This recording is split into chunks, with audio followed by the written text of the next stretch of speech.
கர்த்தாவே, உம்மால் தெரிந்து கொள்ளப்பட்ட நாங்கள் உம்முடைய நாமத்தினால் அனைவருக்கும் என்னுடைய வாழ்த்துதல்களை தெரிவித்துக் கொள்கிறேன். அக்டோபர் மாதம் 2ஆம் தேதி நாம் சிந்திக்கும் ஜீவ வசனம் 4ஆம் சங்கீதம் 3ஆம் வசனம். பக்தி உள்ளவனை கர்த்தர் தமக்காக தெரிந்து கொண்டார் என்று அறியுங்கள். இது தாவீதின் சங்கீதம். பக்தி உள்ளவன் என்றால் கடவுளுக்கு பயந்து அவருக்கு பிரியமான செம்மையான பாதைகளில் நடந்து அவருடைய கற்பனைகள் கட்டளைகளை கை கொள்கிறவன் ஆகும். பக்தி உள்ளவன் எவனும் நல்லவன் என்று சாட்சி பெறுவான். பவுலடியார் கொலேசியருக்கு கூறும்பொழுது அவர்கள் இருதயத்திலே கர்த்தரை பக்தியுடன் பாடி தேவனை ஸ்தோத்திரிக்க வேண்டும் என்கிறார். எபிரேய ஆக்கினோன் அவைகளே என்ன சொல்கிறார் என்றால், அவர்கள் ராஜ்யமாகிய பரலோகத்தை, அசையாத ராஜ்யமாகிய பரலோகத்தை பெறுகிறவர்கள் பயத்தோடும் பக்தியோடும் பக்தி உள்ளவர்களாக ஆராதனை செய்ய வேண்டும் என்று சொல்கிறார்.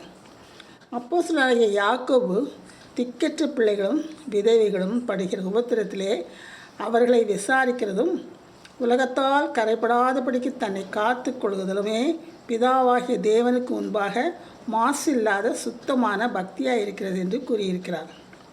மேலே கூறப்பட்டபடி இருக்கும் பக்தி உள்ளவனை கர்த்தர் தமக்காக தெரிந்து கொண்டார். இதைத்தான் தாவீது இந்த வசனத்தில் கூறுகிறார். கர்த்தர் அவரால் தெரிந்து கொள்ளப்பட்ட தாவீதோடு உடன்படிக்கை பண்ணினார்.